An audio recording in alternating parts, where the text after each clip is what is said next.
Request করেছিলাম যে আমাদের সাথে। প্রেস ক্লাবে মায়ের ডাক আয়োজিত সভার শুরুতেই দেখানো হয় গোপন বন্দিশালার চিত্র।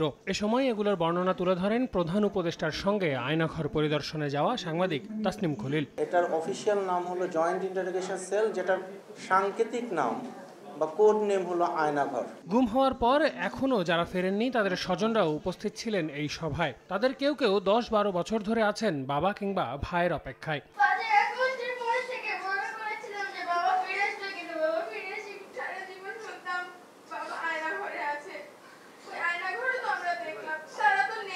বন্দি দশা থেকে ফিরে আসা ভুক্তভোগীদের দাবি, টর্চার সেলের পরিবেশ প্রকাশিত ছবির চেয়েও ভয়ঙ্কর। সেখান থেকে এখনো যারা ফেরেননি তারা আদৌ বেঁচে আছেন কিনা তা নিয়েও সন্দেহ আছে। র‍্যাবকে এবং ডিজিএফআইকে অবশ্যই বিলুপ্ত করতে হবে। কালকে যে আয়নাঘর দেখছি, আমার মনে হয় না আমাদের কোনো লোক জীবিত আছে বলে। যেন খুনিদের ধরে আইনের আওতায় আনা হয় এবং শাস্তি দেওয়া হয়। অর্ধেক পাউডারে দ্বিগুণ উজ্জ্বলতা, নতুন রিন অ্যাডভান্সড অর্ধেক পাউডারে দ্বিগুণ উজ্জ্বলতা।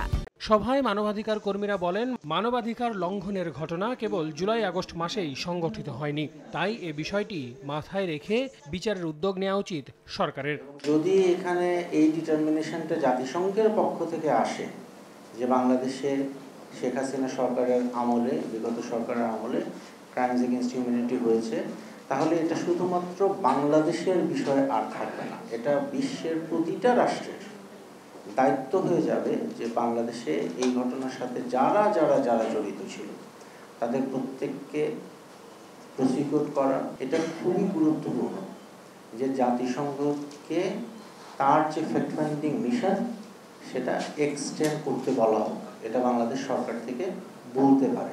মানবতা বিরোধী অপরাধ, গুম, খুন, বিচার বহির্ভূত হত্যাকাণ্ড যে দায় শেখ হাসিনার আছে, সেই দায়ের বিচার যদি আগামী রাষ্ট্রের প্রতিনিধিগণ যদি করতে না পারেন, তাহলে ধরে নিতে হবে এই মানবতা বিরোধী অপরাধের ধারাবাহিকতা চলছে। প্রতিটি গুমের আলাদা আলাদা তদন্তেরও দাবি জানিয়েছেন ভুক্তভোগী ও তাদের পরিবারের সদস্যরা। আল আমিন তুষার, সময় সংবাদ, ঢাকা।